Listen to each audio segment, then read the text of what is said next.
Desayunos informativos de Europa Press Andalucía. Les damos la bienvenida a un nuevo desayuno informativo de Europa Press Andalucía en formato podcast. En esta ocasión acogemos el encuentro celebrado en la Fundación Cajasol entre Carmen Castilla, secretaria general de UGT Andalucía, y Elías Bendodo, consejero de la Presidencia, Administración Local e Interior de la Junta de Andalucía. Para moderar y presentar este mano a mano entre nuestros invitados, contamos con Francisco Morón, delegado de la agencia Europa Press en nuestra delegación de Andalucía.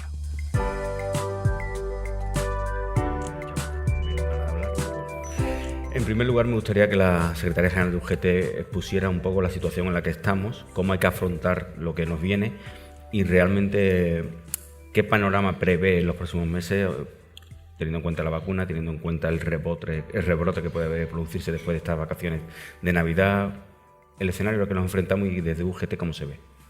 Bien, buenos días a todos y a todas. Antes que nada, muchísimas gracias por la invitación.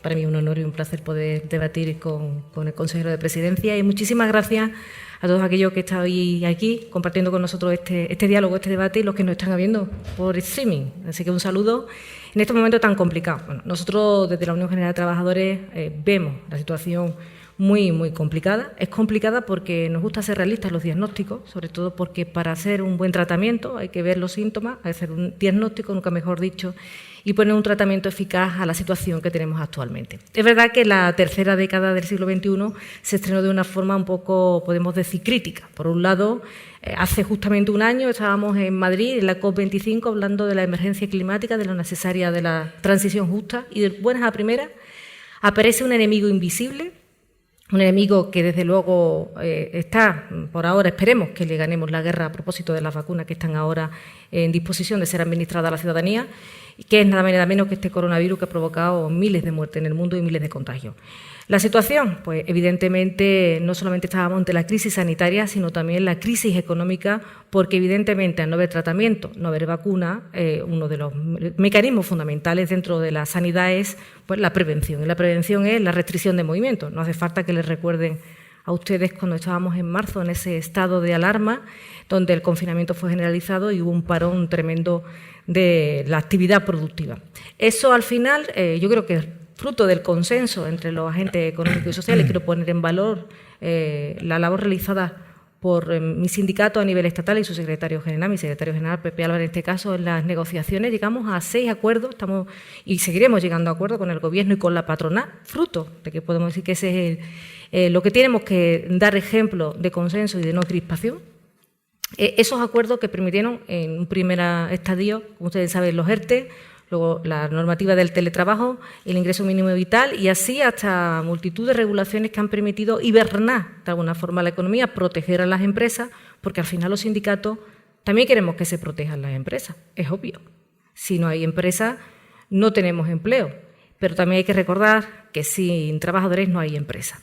Todo esto dentro de este panorama de incertidumbre. El otro día leí un artículo que decía que el ser humano y los políticos necesitan escenarios de certidumbre para tomar decisiones, pero es que tenemos todos que acostumbrar a tomar decisiones en un momento muy complicado donde actualmente la tasa de desempleo en Andalucía roza el 23,8% en el tercer trimestre de la EPA. Yo siempre digo que son datos que, bueno, son datos estáticos, pero que habrá que ver una proyección. No sabemos cuántos de los ERTE se convertirán en ERE o cuántas empresas podrán soportar este zozobreo de la economía y al final pues hasta los economistas y los expertos en relaciones laborales no se atreven a decir una tasa de desempleo. Ha aumentado la desigualdad, ha aumentado la desigualdad entre hombres y mujeres, aumentando la brecha y por eso nosotros apostamos firmemente por esa igualdad salarial y esa igualdad laboral, porque sin igualdad salarial y laboral no existe una igualdad real y efectiva, y el problema fundamental del desempleo en nuestros jóvenes, así como la tasa de parados de larga duración y muy larga duración. Como sé que luego podemos influir, podemos de alguna manera poder ahondar en todos estos temas, pues sí tenemos muchas propuestas y desde luego nosotros somos muy proactivos a la hora de dar soluciones a todos estos problemas que tenemos ahora y que tendremos en la época post-pandemia. Consejero, en verano se llegó a un acuerdo para la reactivación de la economía. Luego hubo un desencuentro con los sindicatos por ese acuerdo que se firmó en paralelo o posteriori con ATA y empresarios, sin contar con los sindicatos.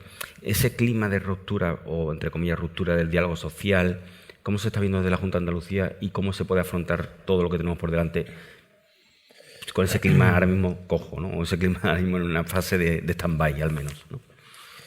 Bueno, pues en primer lugar, buenos días a todos. Volver a agradecer a Cajasol que nos acoja aquí, a don Antonio en su casa, y a Europa Press, a Paco, a Asís, por convocarnos en esta ocasión a este encuentro, donde para mí es un honor de verdad poder compartir este escenario con la secretaria general de la UGT. Muchos dirán, bueno, ¿y qué hace uno del PP con la UGT? ¿No? Pues no hace absolutamente nada. ¿Qué quiero decir con esto? Que esa normalidad es la que debe imperar en Andalucía.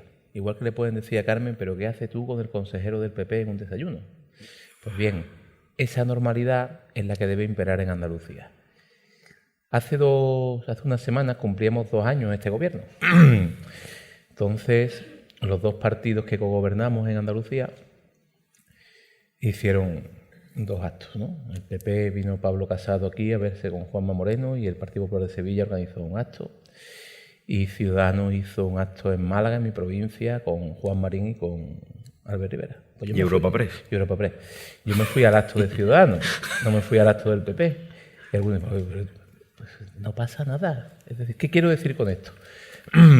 Que si algunas cosas este gobierno también quiere cambiar es la normalidad. La normalidad. Esa revolución de la normalidad que también queremos traer, de que podemos hablar con todos, nos entendemos con todos, porque al final no son los colores, son las personas. Y yo quiero decir hoy aquí que, en base a la pregunta que me hacías, que el diálogo social no solo es necesario ahora en Andalucía más que nunca, sino que está más vivo que nunca, y que el presidente y los consejeros lo consideramos más necesario que nunca, porque creemos en él. Nosotros creemos a pie juntillas que se consigue mucho más desde el consenso que desde la confrontación, y estamos convencidos de que nuestras conversaciones con UGT, con comisiones obreras, con la CEA y con otras entidades son la única forma de gobernar. Esto de gobernar por decreto o de gobernar como creyendo que tiene una mayoría absoluta, la tenga o no, eso es del siglo pasado. Estos son los tiempos del consenso y del diálogo. La nueva política es esa, los nuevos gobiernos es eso. Y eso, los agentes sociales juegan un papel más importante que nunca. ¿Qué significa esto? Que este gobierno tiene también la obligación de hablar con todo el mundo y acordar con todo el mundo. Y el espectro de diálogo y el espectro de acuerdo tiene que ser lo más amplio posible. Por eso también llegamos a un acuerdo con los empresarios, con los autónomos, con las pymes, para sacar adelante el mayor plan de apoyo y rescate a las pymes y a los autónomos que se ha hecho en España. Ese plan, que cuenta con 667 millones de euros para ayudas directas que se están pagando ya, avales, préstamos, es el mayor plan de España, como decía, y que es el doble, los 667 millones, que todas las comunidades autónomas juntas del resto de España. Es decir, entre las 16 comunidades autónomas restantes de España han hecho planes que suman unos 300 millones de euros. En la Andalucía solo son 663. Es cierto que estamos en la comunidad autónoma donde más españoles viven y que Andalucía es tan grande como 17 países de la Unión Europea, ¿no? Pero bueno, a grandes problemas hay que dar grandes soluciones. Pero centrándome en la pregunta, yo estoy encantado de estar aquí. Primero, porque yo nunca rechazo una invitación de ningún medio de comunicación y estoy encantado además de estar con la secretaria general de la UGT, que tenemos una relación estrecha porque hablamos a menudo, porque son muchas cosas las que llevo desde mi consejería que afectan al diálogo social, y yo quiero decir aquí que tengo el mejor de los conceptos. Yo he descubierto una gran gestora y una persona con sentido común.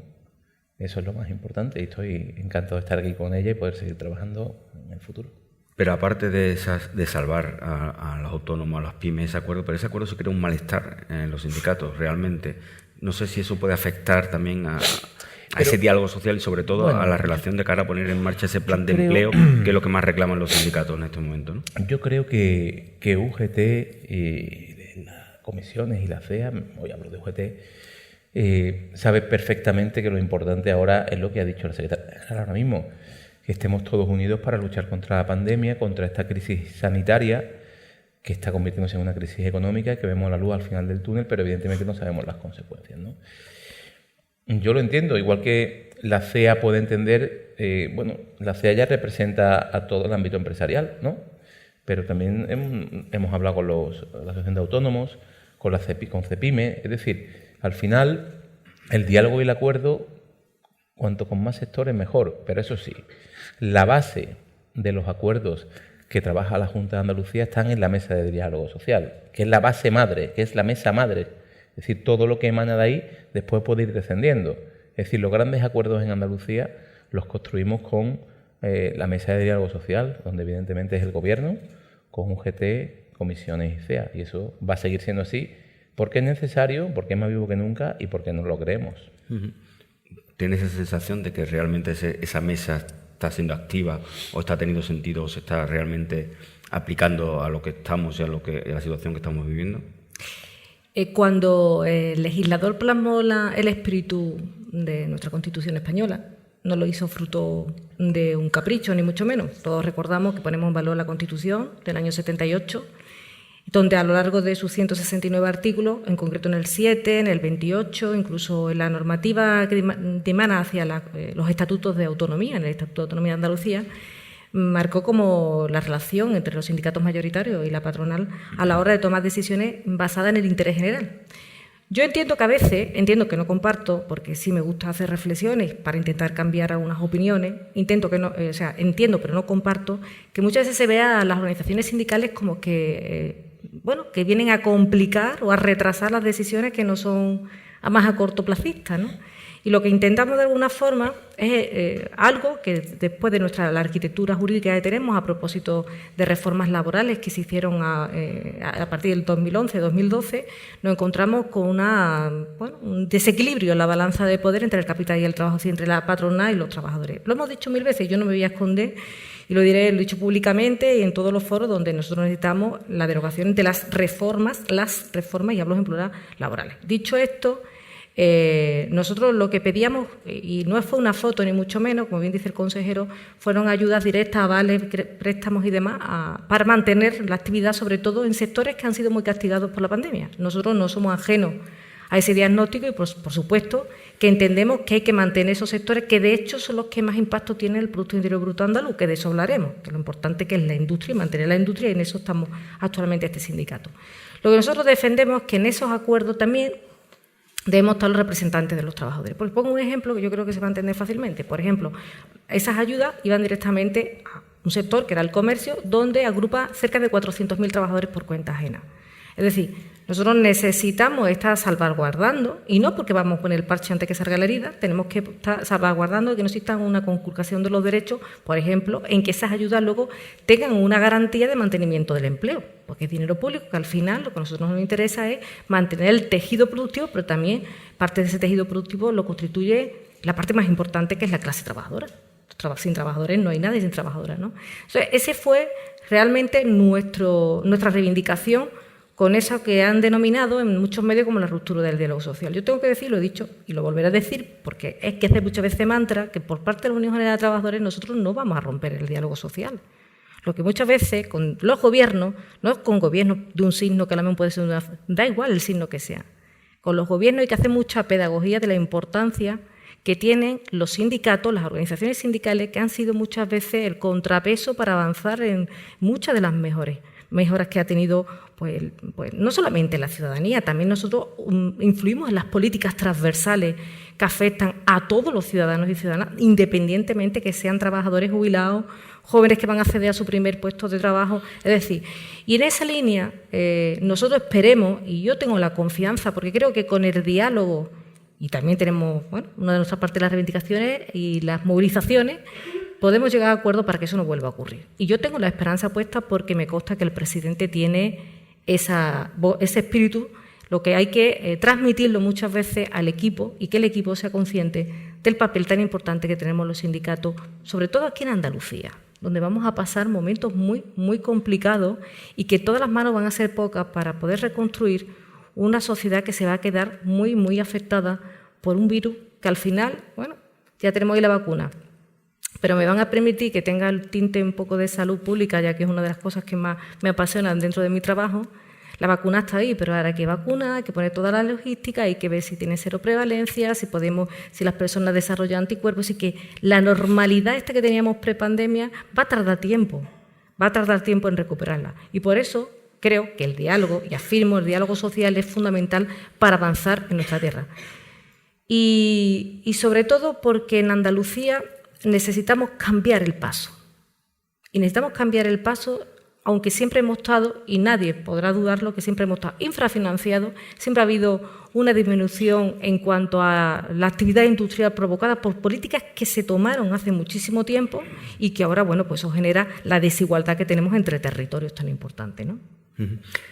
Consejero, estamos también en un momento complicado en el que además se está poniendo todo el foco en salvar la industria, en reactivar la economía, en que no se quede nadie atrás como consecuencia de la pandemia, pero también es justo que los sindicatos están reclamando un plan de empleo. También hay que mirar más allá, ¿no? Hay que esos datos tan malos de que Andalucía siga estando en la cola en el tema del desempleo o que haya unas tasas tan altas de desempleo juvenil, eso también necesita una serie de soluciones en paralelo, ¿no? No podemos centrar en una cosa y olvidar otra, ¿no?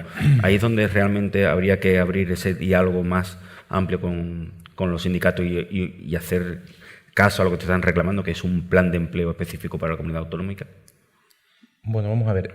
Yo creo que el gran talón de Aquiles de nuestra comunidad autónoma en el conjunto de España siempre ha sido el desempleo. Siempre hemos sido la comunidad autónoma que ha liderado, desgraciadamente, las tasas más altas de desempleo.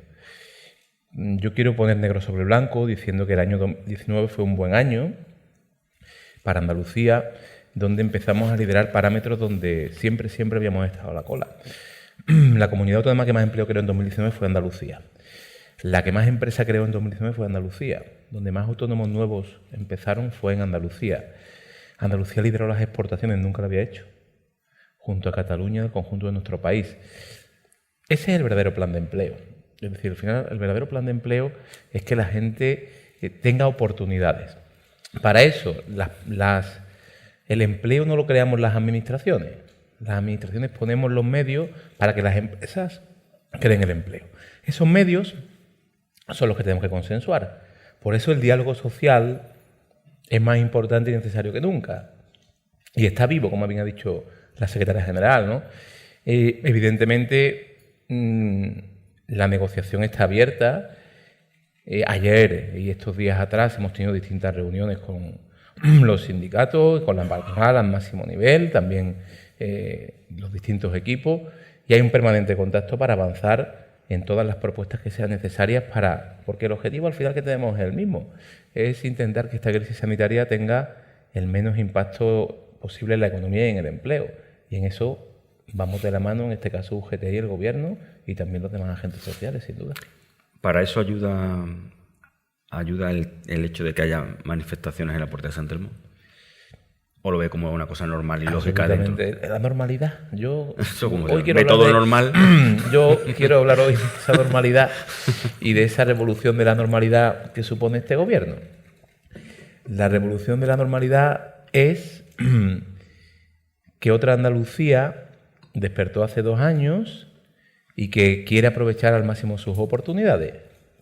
Y eso significa que si hay colectivos que quieren manifestarse en San Telmo, pues yo lo entiendo. Cada uno tiene sus motivos, igual que entiendo perfectamente. Yo no rehuyo ningún tema, que a la hostelería le gustaría abrir en vez de 15 horas al día, pues 17 horas al día. Yo también lo entiendo. Pero claro, un gobierno toma decisiones en base a unos criterios, ¿no? Y que haya manifestaciones porque al final es imposible que un gobierno tome una decisión que satisfaga a todo el mundo. Entonces, eso conlleva pues que haya gente y colectivos que se manifiesten. de verdad, ¿yo te he llamado a ti alguna vez para decir que ve que te has manifestado la Plaza de San Telmo? Nunca. ¿No? Hombre, Entonces, tampoco es... es que es normalidad. Eso sería normal, claro. Por eso digo, quiero decir te hago dos más. estoy respondiendo a la pregunta. ¿Algo normal? Pero no creo que sea una traba, no creo que sea un obstáculo más para seguir vivo y para que se produzca ese avance que tiene. Es más, que Andalucía desgraciadamente, necesita, ¿no? Paco, desgraciadamente la consejera de Cultura lo sabe también. Durante la pandemia hemos visto cómo en la Puerta de San Telmo ha sido el sitio elegido, ¿no?, para que colectivos, de forma pacífica, todos reivindiquen sus necesidades ante una situación de pandemia que afecta a todos los sectores. Hemos tenido a todos los sectores, niños, colegios, el mundo de la cultura, los trajes de flamenca, todo el mundo se ha manifestado en la Puerta de San Telmo. Yo no lo veo un problema. Es más, lo veo necesario porque los colectivos y cada sector quiere hacer ver ante la opinión pública, ante el conjunto de los gobiernos, que son sectores afectados. Desgraciadamente, no hay ningún sector que se salve, es decir, prácticamente todos los sectores se ven afectados por la pandemia y desgraciadamente en todos los casos se producen pérdida de empleos y eso para nosotros es el drama. Por tanto, de verdad, cuando digo que nos creemos el diálogo social, nos lo creemos porque es necesario.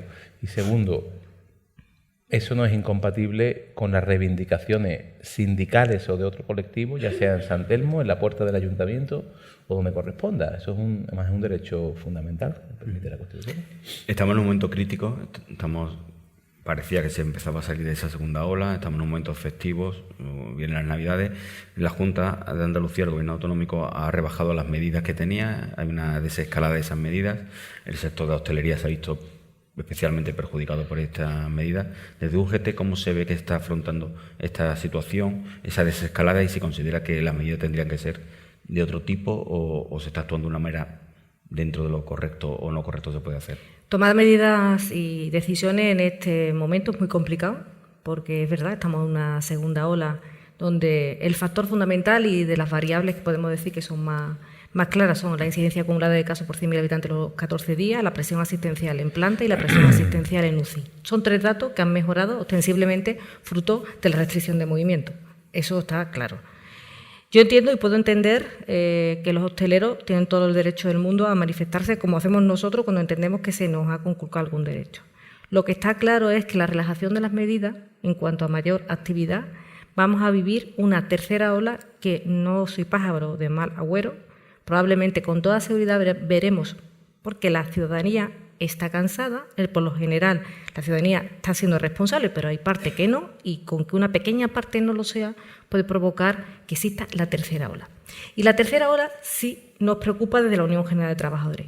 Y nos preocupa porque el personal sanitario y no sanitario, que constituye el gran valor que tiene el sistema sanitario público andaluz, está cansado, desbordado después de 2 olas en un sistema que una de las cosas claras que ha dejado la pandemia es un diagnóstico de que las costuras de lo público estaban muy poco cosidas y que ha habido unas políticas de recorte desde hace más de 8 años en línea de todo lo que tiene que ver con lo público. Los trabajadores que se dedican a la salud ya están diciendo, están emitiendo y nos están llamando y están muy preocupados porque esa tercera ola nos va a pillar, como digo, con un personal cansado, donde nosotros desde UGT es uno de los puntos conflictivos, como bien sabe el consejero, que no sea el ramo suyo, pero sabe que es uno de los puntos donde mi sindicato solo, en soledad, se ha quedado pidiendo una serie de medidas, como la derogación de una orden que entendemos que no era la más justa en estos momentos, una orden, y estamos también reivindicando que se aceleren las ofertas públicas de empleo desde el año 2016. Imagínense que ustedes sacan una plaza en propiedad en el año 2016, estamos a 2020 y todavía no han tenido la posibilidad de tener esa plaza para poder, pues tener esta seguridad en el empleo. Entonces, dicho esto, es cierto que es muy difícil tomar medidas, el que tiene que tomarla al final es el responsable, en este caso el Gobierno, que no le va a gustar a todo el mundo, pero a mí lo que me preocupa realmente es lo que va a ocurrir dentro de 14 días. vayamos a contar lo que pasa delante de 14 días. Y a la gente que nos esté viendo en este desayuno, yo creo que el mensaje fundamental que hoy debe quedar claro, aparte del diálogo social, fíjense, yo hasta sacrifico el que no hablemos tanto de ese tema para dar un paso más y concienciar a la ciudadanía que debe mantener, aun incluso cuando esté la vacuna, las medidas de distanciamiento social, el uso de mascarilla y el gel hidroalcohólico, que al final lo hacemos de forma pedagógica para que todos lo vean, pero probablemente esa tercera ola, como digo, nos va a pillar con un sistema sanitario bastante desbordado, y de aquí mi cariño, mi respeto y mi solidaridad con todos los compañeros de la sanidad que están dando lo mejor de sí mismos. Ahora me gustaría preguntar al consejero acerca de esas costuras de lo público, pero la Junta de Andalucía ha hecho marcha atrás en el tema de los contratos express. Es verdad que fue un auto del Tribunal Superior de Justicia de Andalucía.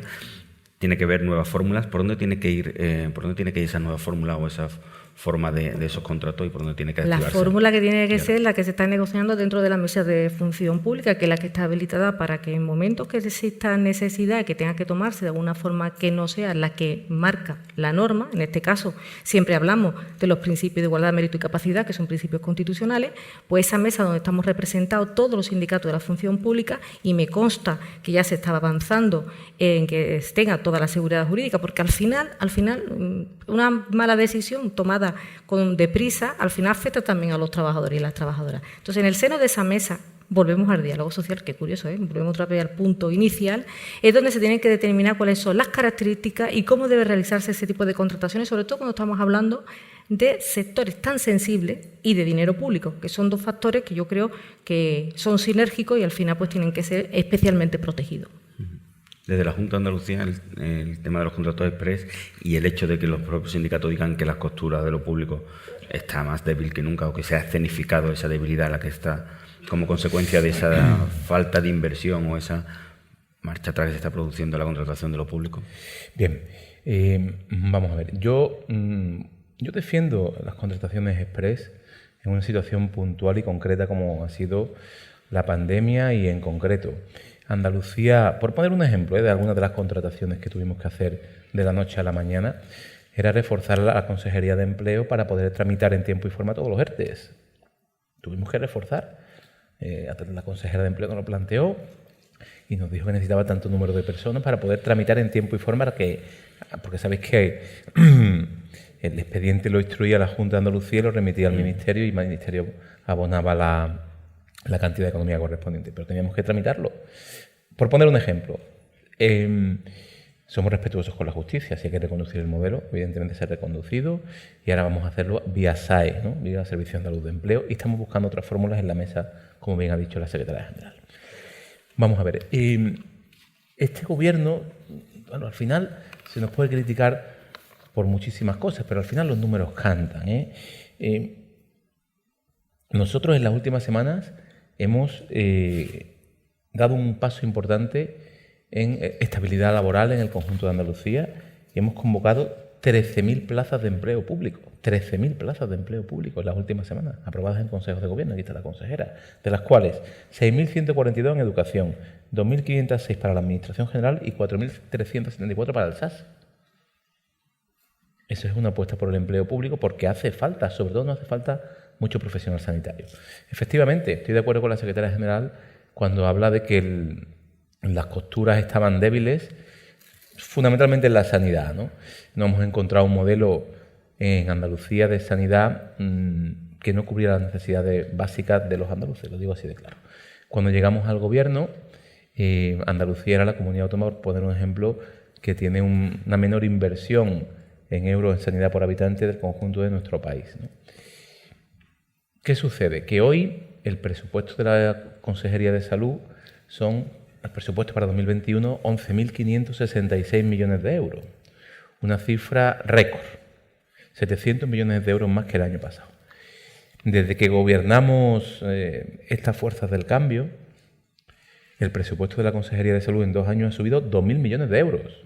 ¿Por qué? Por lo que dice la secretaria general, porque las costuras estaban débiles. El presupuesto que nosotros cuando llegamos al Gobierno de Andalucía en salud no llegaba a los 10.000 millones de euros, 9.500, 9.600, y hoy el que se aprobará la semana que viene serán 11.566, 2.000 millones de euros más. Hoy puedo decir, sin temor a equivocarme y con conocimiento de causa, que si este gobierno y el sistema público andaluz de salud hubiera abordado esta pandemia con el modelo que nos dejaron los anteriores, el modelo sanitario público hubiera colapsado hace meses, en plena primera ola. Imagínense lo que hubiera supuesto eso. La sanidad pública andaluza hoy ha aguantado la pandemia, pero evidentemente está tensionada, los profesionales están cansados, los profesionales, la verdad, por eso ese homenaje que hemos hecho en las 8 provincias, ¿no? Simbólico, pero el reconocimiento que hacemos es absolutamente sincero. No hubiera aguantado el sistema sanitario público andaluz sin la inversión, sin la apuesta de 2.000 millones de euros más que se ha hecho desde el gobierno. El presidente ha dicho, se quita de aquí, de aquí, de aquí y se mete en salud. La consejera lo sabe. Y los consejeros no hemos tenido capacidad de rechistar. Pero ha sido así. Se quita de aquí, de aquí y de aquí y se mete en salud. Eso es lo que ha salvado que el sistema sanitario andaluz no haya colapsado en ningún momento, ni en la primera ni en la segunda ola. Y como bien dice la secretaria general, estamos convencidos que en la tercera. Vamos a ver, estamos muy preocupados con la evolución de la pandemia, muy preocupados con la Navidad, lo digo así de claro, muy preocupados. Hoy estamos viendo ya que llevamos 3 días de estancamiento y leve crecimiento del número de hospitalizaciones, del ritmo de contagios, y es fruto del puente de la Constitución.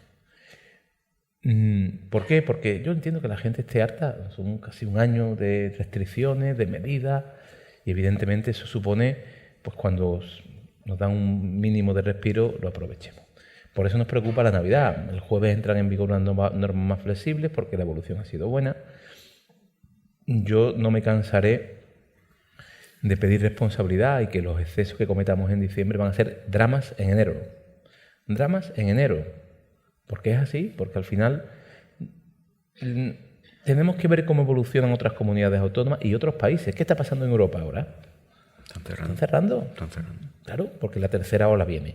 ¿Qué pasa? Que la tercera ola va a coincidir con la campaña de vacunación. Yo estoy convencido que nuestros sanitarios, si llegara a esa tercera ola, estarán en plena campaña de vacunación y muchos estarán vacunados ya. Espero que sea así. Como sabéis, la vacuna llega ya, ahora hablaremos de eso, pero ni mucho menos tiene que servir de relajación. La Navidad puede ser letal. La Navidad puede ser letal si nos la tomamos con... Pero, consejero, ante ese diagnóstico que está diciendo, esa advertencia, el próximo viernes por la noche, el próximo sábado, realmente las medidas vuelven a rebajarse, o sea, realmente vuelve a haber una flexibilidad de esas medidas. No es un poco, y perdone que se lo diga, contradictorio que estemos nosotros rebajando esas medidas y estemos advirtiendo de que la situación no va a ser la mejor en enero. Vamos, el índice de contagio hoy en Andalucía está en torno a 146 por cada 100.000 habitantes. Es un buen dato. Es un buen dato. En el peor momento llegamos a superar los 660. Por tanto, hoy la situación en Andalucía está controlada. Pero digo que nos preocupa que se ha frenado la caída. Las medidas de relajación que vienen a partir del jueves, con la movilidad entre provincias, la apertura de la restauración por la noche, no debe servir para que nos relajemos más y no debe servir para que abandonemos la responsabilidad. Yo vuelvo a entender a todo el mundo que se manifiesta, yo vuelvo a entender que la hostelería quisiera más horas, ¿sí? Pero yo vuelvo a decir que 8 comunidades autónomas en España cerraron a cal y canto la hostelería en esta segunda ola y Andalucía no lo hizo. Nosotros respetamos hasta las 6 de la tarde. Y ahora hemos pedido ese esfuerzo de 2 horas porque sabemos que es el momento más complicado, la sobremesa, ¿no? Nosotros vamos a estar evaluando día a día, la estamos evaluando, la evolución de la pandemia. Hemos adoptado unas medidas porque es cierto que el grifo, cuando abres el grifo, abres la movilidad, abres los contagios y se activa la economía. Esa es la verdad. Cierras el grifo, evidentemente al cerrarse el grifo cierras la movilidad, menos contagio, pero fastidias a la economía. Entonces siempre hay que estar en base a la evolución de la pandemia en ese balance. ¿Qué sucede? Que nosotros no vamos a tener ningún tipo de problema, porque al final el único fin de este gobierno y de todos los gobiernos es salvar vidas. Y salvar vidas significa, si hay que restringir las medidas en plena Navidad, se harán, pero sin ninguna duda. sin ninguna duda, porque al final se trata de salvar vidas. Todos nos alarmamos porque murieron, creo que 4 personas por listeriosis, ¿no? Llevamos 4.600 andaluces muertos por coronavirus. 4.600. Hoy todavía, todos los días se cae un avión en Andalucía. Se cae un avión en Andalucía todos los días. Y unos días mueren 50, otros 100, otros 150, otros 40. Pero todos los días se cae un avión. Tenemos que concienciarnos. Ese planteamiento con el que se afronta la Navidad de la Junta de Andalucía, con esas medidas, antes le pregunté qué le parecía y si desde el sindicato entiende que a lo mejor es el momento también de apoyar o entender que se tenga que volver atrás y que tengan que ser más duras las medidas que se pongan en marcha. Sí, porque en principio nosotros apoyamos un mecanismo que es de hibernación del empleo, que son los ERTE. Y nosotros, desde luego, fuimos los que los propusimos en marzo a nivel estatal y, desde luego, vamos a apoyar, en este caso, a la patronal que también lo pide y nosotros, que se han prorrogado según los sectores después del 31 de enero. O sea que en eso no hay problema. Pero sí me gustaría, como esto es un diálogo, y le voy a coger el guante al consejero, las costuras de lo público, ¿verdad?, que están totalmente, podemos decir que están hilvanadas. Yo no sé coser, solamente sé coser heridas, pero coser de ropa, no sé, sé suturar, pero no sé coser ropa. Es curioso porque esto ha sido fruto de muchas políticas de recorte durante muchísimo tiempo. Y voy a poner un decreto que seguramente los expertos en el tema se van a acordar, el 16/2012. Ese decreto de racionalización que hablaba que habría que ahorrar y no se cubrían las tasas de reposición, por ejemplo, en sanidad. Eso provocó que desde el año 2012 a la fecha hagan falta 30.000 profesionales sanitarios en toda España. Andalucía se lleva su proporción. Evidentemente, cuando digo, y vuelvo otra vez al inicio, cuando se toman medidas políticas para atajar la crisis, algunas veces son medidas austericidas, que nosotros estamos totalmente en contra, creemos en el intervencionismo del Estado y por eso, bueno, creemos que en este caso aquellos que eran tan liberales, que no creían en el intervencionismo, ahora con esto de las ayudas públicas de la Junta, del Gobierno, que estaban pidiendo, oye, que nosotros estamos a favor porque es lo que hemos defendido, pues esa debe ser la línea. Entonces, como le cojo el guante de que ha sacado nuevas convocatorias para toda la función pública, bueno, vamos a resolver las del 2016, sacamos esta, somos eficientes, que no es problema de este Gobierno, también de gobiernos anteriores que no han sido eficientes a la hora de resolver las oposiciones. Se tardan una media 3-4 años desde que tú te presentas a una y luego te tienes que volver a presentar a otra. Esto no solamente en el terreno de la sanidad. Y luego en el terreno del empleo, del SEPE y del SAE, me alegra mucho que hablemos de la importancia que tiene porque ahora hemos vislumbrado pues la efectividad que tienen esos trabajadores que yo quiero poner en valor, no solamente los del Estado, sino los nuestros. Sabemos que en el SAE pues, conviven diferentes profesionales de diferentes ámbitos. Bueno, pues vamos a intentar sacar todo el potencial que tiene nuestro capital humano, de nuestros empleados públicos, con un convenio único que podemos pactar en mesas de función pública.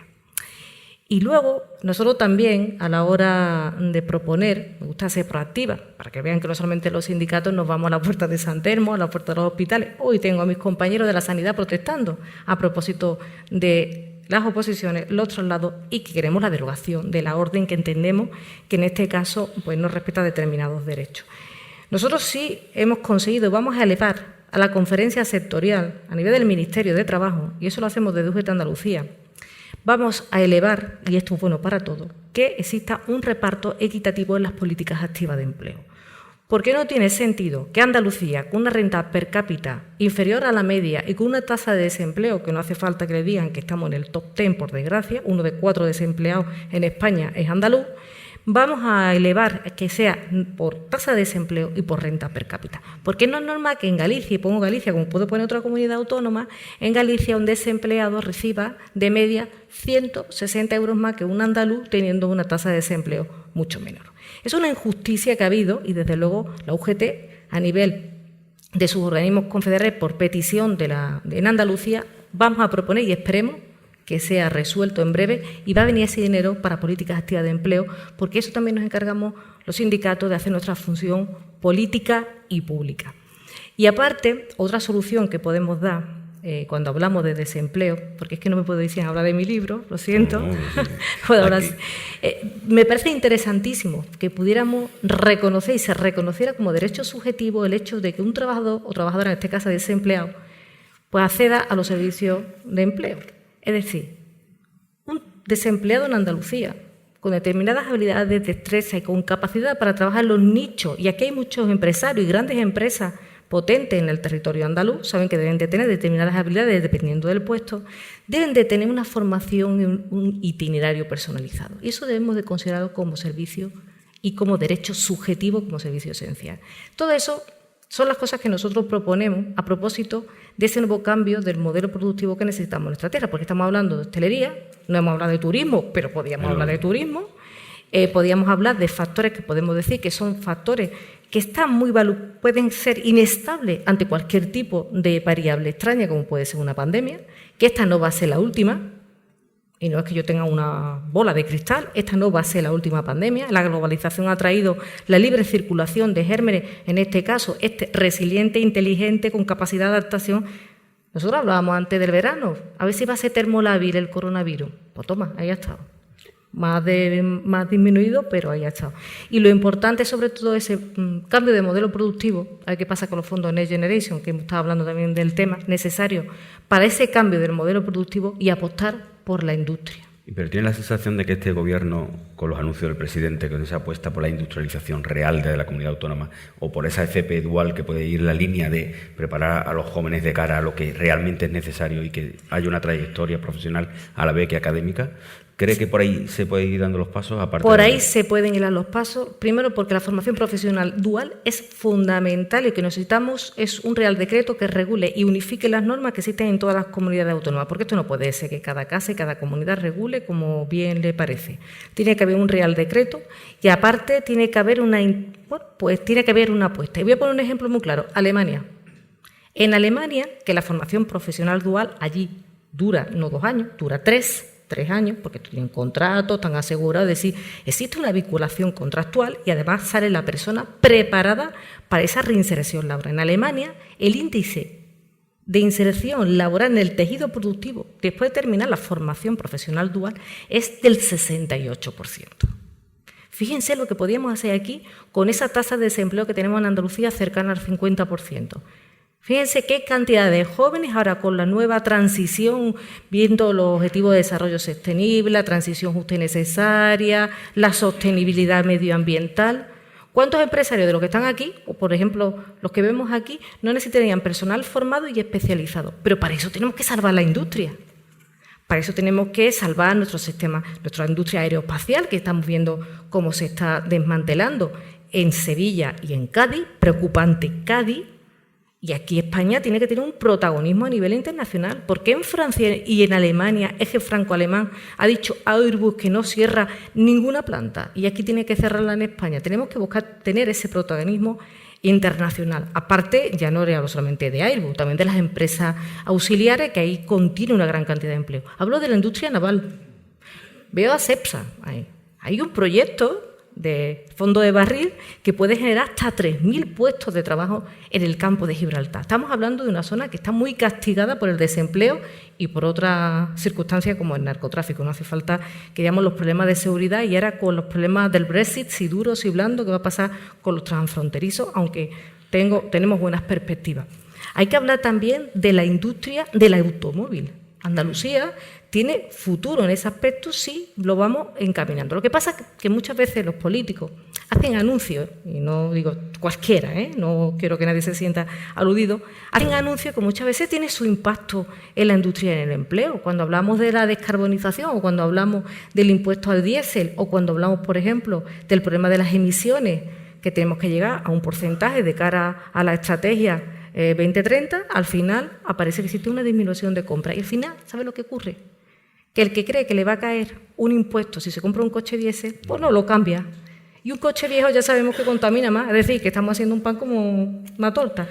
Y podría seguir hablando de toda la industria que en Andalucía, desde luego, tiene todo, podemos decir, la base. Tenemos trabajadores que están dispuestos a tener ese empleo que es de calidad, empresas que tienen que ser atractivas de venirse a nuestro territorio, porque un territorio con una tasa, un impacto potente en el Producto Interior Bruto, ese 20% que aspiramos, bueno, 20%, estamos ahora en un 10%, y podemos hablar también de la construcción sostenible y demás, un territorio que tenga implantada la industria y ese empleo es mucho más fuerte, más robusto y puede enfrentarse a cualquier tipo de vaivén, ya no solo a la crisis económica financiera del año 2007-2008, que fue estructural, sino esta, que va a ser coyuntural, evidentemente, porque las vacunas están aquí. Y solamente un dato. Acuérdense ustedes el día que Pfizer anunció, vía nota de prensa, que tampoco me parece muy normal, estas cosas se hacen publicando un artículo en The Lancet, en The New Journal England Medicine, que son revistas de alto impacto en la área de investigación, no, por nota de prensa. Acuérdense usted el efecto que tuvo en la bolsa. Es decir, genera confianza. Y entonces, bueno, pues vamos a intentar que eso sea, ni hablamos de recuperación en V ni en U, eso se lo dejamos por los entendidos, pero lo que sí es cierto es que tenemos que generar la hibernación del empleo, con la figura de los ERTE, por ejemplo, ayudar a la gente que más lo necesita. Creo que ha sido un acierto la gestión lo que pasa es que la gestión le hemos visto que ha parado mucho más que el ingreso mínimo vital, aquí la renta mínima, sí hay que estar al lado del que más lo necesita. Ese diagnóstico afecta a muchas medidas y a muchas cuestiones que tiene que poner en marcha la Junta de Andalucía o por las que tiene que apostar la Junta de Andalucía. Yo he hablado de la FP Dual como una de las medidas para el tema del desempleo juvenil, que es bastante amplio en Andalucía. El tema de la industrialización, que es la asignatura pendiente que tenemos. Desde el Gobierno, ¿cómo se casa todo lo que desde los sindicatos, en este caso UGT, consideran que hay que hacer y lo que realmente se está haciendo? ¿O se prioriza? Bueno, vamos a ver, esta pandemia ha sacado a la luz, pues evidentemente, las cosas que mejor funcionan y también las debilidades, ¿no?, de nuestra comunidad autónoma, ¿no? Hemos podido comprobar cómo nuestra economía tiene distintas fuentes de creación de empleo y de riqueza, pero fundamentalmente la economía andaluza tiene dos motores, que suponen entre los dos más del 30% del PIB, que es el sector agroalimentario y el turismo, fundamentalmente. Luego tenemos la industria aeronáutica, la construcción, la industria, pero esos dos sectores son los que han tirado durante muchos años de la economía de Andalucía. El sector agroalimentario durante este año de pandemia ha funcionado. Ese motor ha funcionado a pleno rendimiento, ha batido récord de exportaciones, 8.500 millones de euros, de enero a septiembre, como nunca. Y el segundo motor, el turismo, está parado. Por tanto, Andalucía vuela con un solo motor ahora mismo. Claro, el turismo sigue siendo ha sido el 13% del PIB, igual que el 12% lo es el sector agroalimentario. ¿Es suficiente? No. Esta pandemia nos ha hecho ver que es fundamental diversificar la economía. Fundamental. Tenemos que ser buenos en todo y excepcionalmente buenos en algo. Yo creo que Andalucía tiene que ser una tierra que aproveche todas las oportunidades en todos los sectores, los que ha dicho la secretaria general, pero en algo tenemos que ser los mejores del mundo. Ahora mismo lo somos en servicios, pero yo creo que no es suficiente. Andalucía fundamentalmente ofrece servicios, turismo, restauración, como nadie. Yo creo que esa es la clave, ¿no? Ahora bien, ¿cómo se consigue que la industria vuelva a Andalucía o vuelva a apostar por nuestra tierra? Las empresas en general. ¿Qué puede hacer un gobierno? Facilitar la llegada. Nosotros cuando llegamos al gobierno nos encontramos 3.900 expedientes en la Consejería de Medio Ambiente de privados, de empresas que querían invertir en Andalucía y que están pendientes de un informe medioambiental. 3.900 expedientes de empresas. Hemos intentado rescatar algunos, muchos se fueron aburridos. Nosotros hemos hecho una normativa, que es lo que hemos llamado el superdecreto de simplificación administrativa, que que elimina 21 decretos y 6 leyes. Y lo que pretende fundamentalmente es que no se pierda ni un céntimo de inversión en Andalucía. El que quiera invertir aquí tiene que encontrar la autopista para la inversión que es nuestra tierra, porque durante muchos años hemos perdido esa inversión.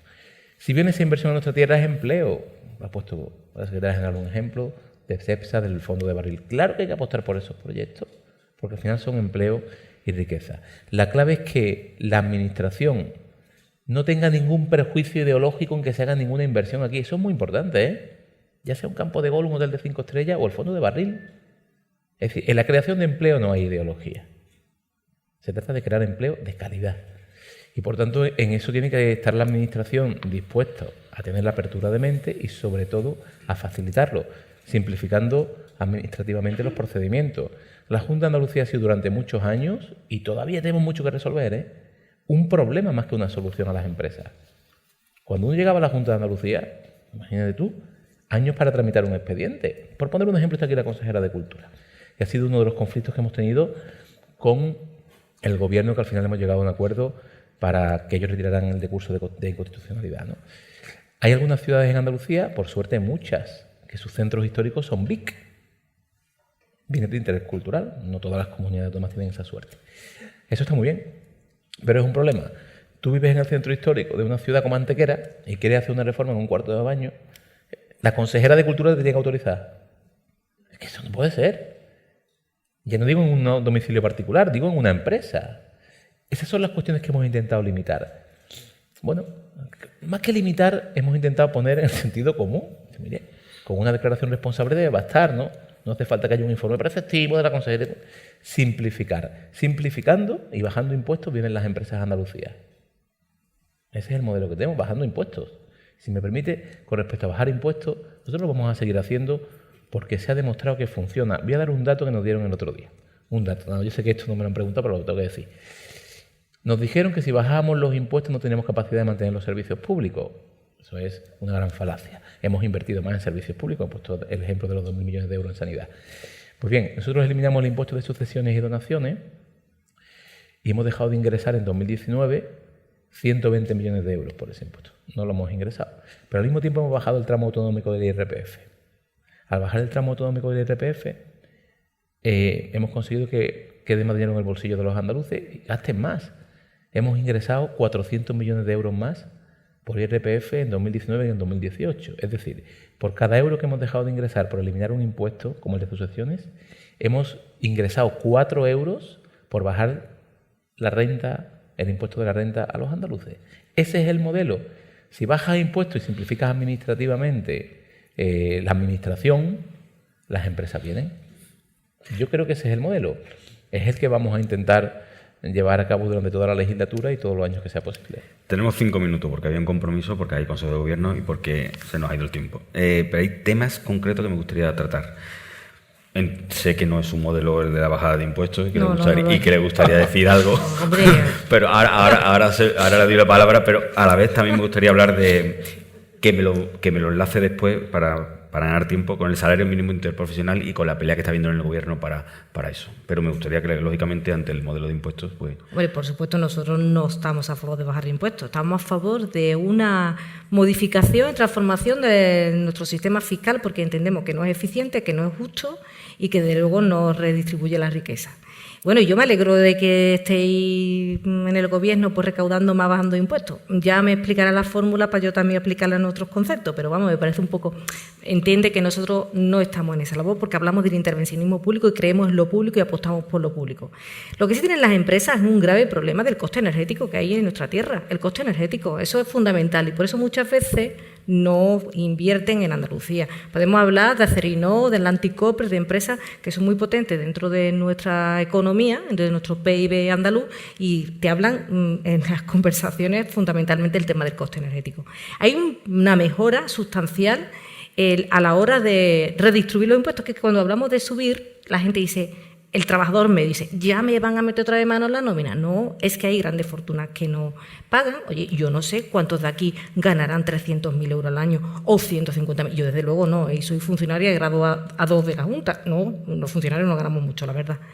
Pero es cierto que tenemos, respecto al resto de países de nuestro entorno europeo, capacidad de crecer a la hora de la recaudación y de la economía sumergida, hasta 80.000 millones de euros. Mira cuántas cosas podríamos hacer en sanidad, educación, dependencia, servicios sociales, todo lo que tiene que ver con el que está al lado del más vulnerable, hacer políticas atractivas e industriales, por ejemplo, con cualquier tipo de bonificación. El salario mínimo interprofesional.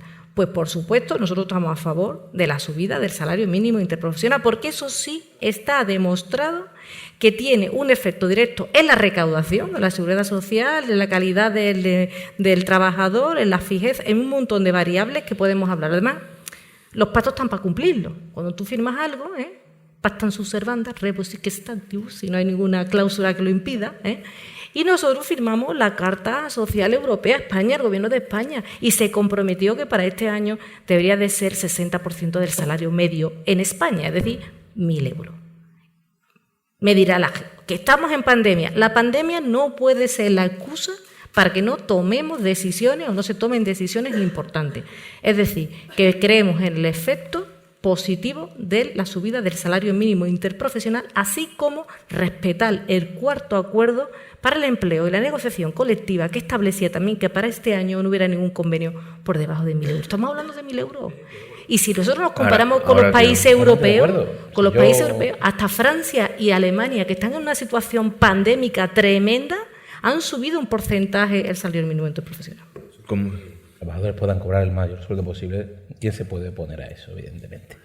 Pero ahora mismo hay cuestiones más importantes. Por ejemplo, yo estoy convencido que todos vamos a entender. Nosotros desde el Gobierno de Andalucía vamos a pedir al Gobierno de España que se prorroguen los ERTE hasta la primavera. Es fundamental. Es fundamental. La tercera ola vendrá, como bien ha dicho Carmen, y esa tercera ola también afecta a la economía. Es necesario la prórroga de los ERTE por lo menos hasta la primavera. Con respecto a la bajada de impuestos, me gustaría contaros una anécdota. En uno de los viajes los poquitos que hemos hecho, evidentemente porque la pandemia no nos ha dejado, a Portugal, que es un país aliado, como sabéis, ¿no? En Portugal gobierna el Partido Socialista y están bajando impuestos, más que en España. Están bajado el IVA al 4%. Entonces, en un encuentro que tuvimos el presidente de la Junta y yo con el ministro de Economía portugués, quiero recordar, y con el secretario de Estado allí, nos estaban contando el modelo, el Partido Socialista, y yo les dije, cuando el Partido Socialista aplica políticas liberales es imbatible. Y esa es la verdad. Es decir, en Portugal al PSOE lo vota la gente de derecha, porque aplica políticas liberales. Porque al final, me preguntaba Carmen, bueno, ¿y eso cómo se hace que bajando impuestos se recauda? Muy fácil. Es que al final, si tú le bajas los impuestos a la gente, el dinero se queda en el bolsillo de la gente. Si el dinero se queda en el bolsillo de la gente gasta más. Si la gente gasta más, la administración recauda más. Al recaudar más podemos invertir en los servicios públicos. Eso es como una familia. Así de sencillo. Ese modelo nos ha funcionado. Vamos a ver. Si Carmen estuviera a favor de la bajada de impuestos y yo a favor de subirlo, ella estaría en el PP y yo en la UGT. Pero ese es el tema. Bueno, la ventaja es que dentro de nuestras discrepancias y modelos distintos nos entendemos. Hay normalidad. Hay normalidad. Claro. Dos cuestiones que no quiero que se dejen y vamos muy mal de tiempo. Fusión Unicaja Liberbank, ¿cómo se ve desde los sindicatos y cómo se ve desde el gobierno? Me da igual el orden. Bien, vamos a ver. Yo creo que en un océano... sobre todo el efecto en el empleo. En un océano en plena tempestad, los barcos grandes son los que aguantan mejor la tempestad. Yo soy partidario de fusiones, pero evidentemente a mí me gustaría que la identidad andaluza se mantuviera al 100%. Cuando digo identidad andaluza se mantuviera al 100%, digo que esa fusión, que puede ser positiva para la fortaleza de una entidad financiera, ojo, siempre con base en Andalucía, no se ve afectado el empleo en Andalucía. Es decir, si una fusión supone agrupar en vez de para crecer, pues entonces no hemos hecho ningún negocio. Lo que yo quiero decir es que fusiones para fortalecer el sistema financiero andaluz, bienvenidas. Para eliminar puestos de trabajo, evidentemente no estamos de acuerdo. Evidentemente, dos cositas, dos apuntes rápidos. Sí. Lo del IVA me parece la subida del IVA, bajada del IVA, me parece que no tiene mucho impacto porque para mí el IVA es de los impuestos más injustos. Y si el PSOE hace políticas liberales, haremos una huelga general a UGT, porque claro, es que eso es así. Yo iría a la huelga también. Ayer se cumplió el 14 porque entendimos los años que hicimos de esa huelga, que ha sido histórica porque entendíamos que no se estaban haciendo las políticas públicas.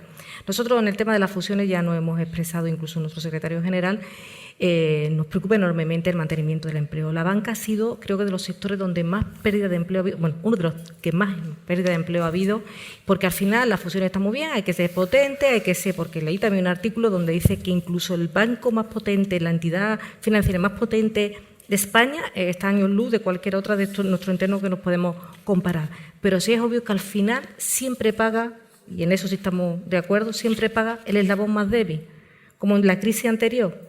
Y lo que me temo, y para eso estamos nosotros aquí presentes, para hacer esa fiscalización, que de nuevo esta crisis no la pague la clase trabajadora, que ya la hemos pagado 2 veces, muchas veces, pero digo recientemente en estos últimos años. Y lo último, hablando de empresa, de empleo, hay que volver a hablar de Abengoa. Me gustaría saber exactamente la posición de UGT y si considera que la Junta de Andalucía debería de atender a esa petición de Abengoa de esos 20 millones de euros y si considera que está actuando correctamente. Y luego la línea de la Junta de Andalucía yo creo que está bastante conocida, pero saber por dónde vamos después de esa amenaza o ese órdago de que se iban a Valencia, que cambiaban de sede, bueno, esa nueva situación que se ha producido en Abengoa. Nosotros creemos desde UGT, además somos sindicato mayoritario y saben que estamos reivindicando pues que la Junta de Andalucía, igual que el Gobierno estatal a través de los fondos ICO y las entidades financieras, el pool que existe de entidades financieras, pues salven a Abengoa. Y salven a Abengoa por la sencilla razón, 2 motivos. Fundamental, cerca de 3.000 trabajadores en Andalucía, unos 4.000 en España. Para nosotros eso ya es suficiente, son muchas familias que dependen de ese empleo. Y segundo, porque es un sector estratégico y yo creo que emblemático dentro de nuestra historia andaluza, ¿no? Yo creo que, además, ahora que estamos hablando de innovación y de toda esos valores que son necesarios para seguir progresando en el cambio del modelo productivo, de la digitalización y todo lo que tiene que ver ahora, que ya nos ha pillado, y nos preocupa enormemente.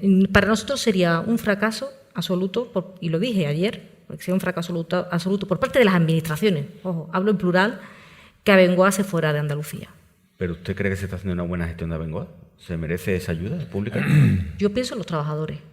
Yo pienso en los trabajadores. La habilidad de las empresas también depende de la Bueno, pues habrá que fiscalizar cómo se hace eso y para eso si hay ayuda pública, el dinero público es sagrado y tiene que haber una reversión en el mantenimiento del empleo y en la actividad. Pero yo pienso en los trabajadores. Volvemos otra vez a lo mismo, si es que volvemos al punto inicial. Por una mala gestión de los gestores, de los responsables, de las organizaciones, de las corporaciones, de las administraciones, al final tiene un impacto directo, es como si el trabajador fuera directamente responsable de la gestión. Y en este caso, que puede ser, y espero que se arregle, porque yo creo que tiene que haber por todos los mecanismos en marcha, con un instrumento jurídico que salvaguarde la seguridad jurídica, si nosotros no pedimos que se haga nada en contra de la ley, que podamos decir estos trabajadores, darles seguridad, certidumbre y sobre todo en los momentos en los cuales nos encontramos. Consejero, ¿en qué situación está? Coincidiendo con lo importante también para el Gobierno de Andalucía es mantener los puestos de trabajo, eso es lo primero. Pero vamos a ver, ahora mismo en Andalucía, en la Junta de Andalucía no tiene un mecanismo jurídico aprobado para dar una ayuda directa a una gran empresa. No existe. Esto se hacía en otros tiempos en Andalucía, por decreto, y todos los consejeros que firmaron esos decretos estaban desfilando por los juzgados. Nosotros no lo vamos a hacer sin el aval jurídico. Ahora bien, nadie nos explicó todavía, por parte de Abengoa, cómo una operación de casi 600 millones de euros depende de los 20 millones de euros de la Junta de Andalucía. Yo no me lo explico. Nadie nos explicó todavía el plan de viabilidad de la empresa, que es necesario para poder dar cualquier tipo de ayuda. Estos días leíamos cómo a la Junta de Andalucía se le citaba en el juzgado por dar una ayuda de 9 millones de euros a Isofotón a sabiendas de que no era viable la empresa. Necesitamos el plan de viabilidad. Y luego, yo creo que el debate en los medios que ha llevado el equipo directivo de Abengoa con respecto a la Junta de Andalucía no les ha beneficiado en nada. Lo último ha sido una amenaza de un consejo de administración que está disuelto, por cierto, de trasladar la dirección social, el domicilio social de la empresa a Valencia. Yo que estudié Derecho creo que los domicilios sociales, ¿no, Antonio?, se acuerdan en Junta General, no por decisión de un decreto del presidente del Consejo de Administración. En cualquier caso, no vamos a entrar en eso. Ojalá pudiéramos ayudar por un único motivo, por salvar el empleo, como dice la secretaria general. Pero nadie nos explicó, y ustedes entenderán, cómo una operación de 600 millones de euros avalada por el ICO y por la entidad financiera puede verse comprometido por 20 millones de euros de la Junta. Eso nadie nos lo explicó aún. Bueno, nos hemos quedado sin tiempo, lo hemos pasado el tiempo, pido disculpas y muchísimas gracias por haber aceptado, por haber hablado y espero que podamos repetir con más tiempo para poder abordar con más tranquilidad más temas. Muchísimas gracias, consejero. Gracias.